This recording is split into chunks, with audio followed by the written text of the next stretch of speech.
The impeachment hearings and recent Inspector General reports have brought into focus the administrative state, often referred to as the deep state. One political activist suggests that the power of the administrative states needs to be unconsolidated. One America's Emerald Robinson has that story from Washington. Well, Ned Ryan, you got a new book out, Restoring Our Republic. That's a very timely title for this week when we saw the impeachment of President Trump. What's this book about? Well, it really is. This was kind of an explanation of where we've come from, our founders' vision for this country, the machinery of the republic they put in place. But Emerald, I was thinking about this as we came into this year, but really in the last few months especially. In some ways, what we're seeing in D.C. today was inevitable because of what took place about 100 years ago, where progressives dropped an administrative state inside of our constitutional republic.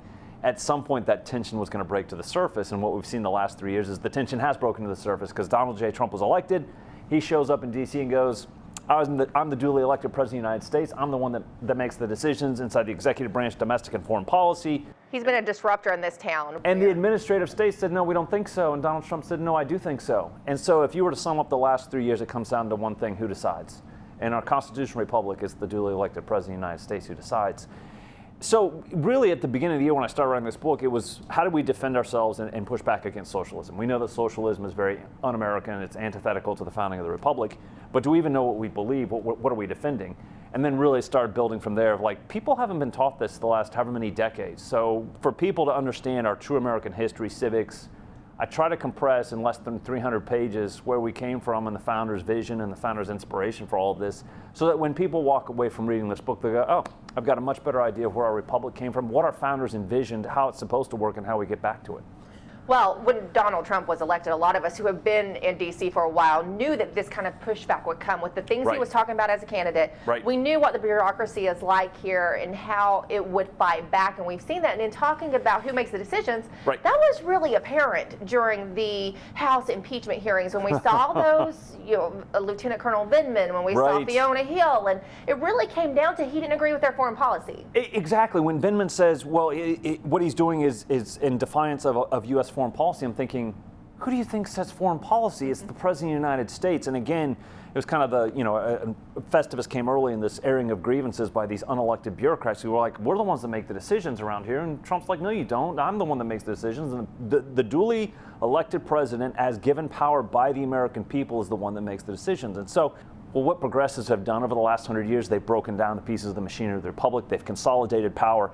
And somebody asked me not too long ago, why do we need to read the founders? Why do we need to understand what their vision was? Does it still apply to today? And I'm like, of course it does. You know why? Because they got one thing right.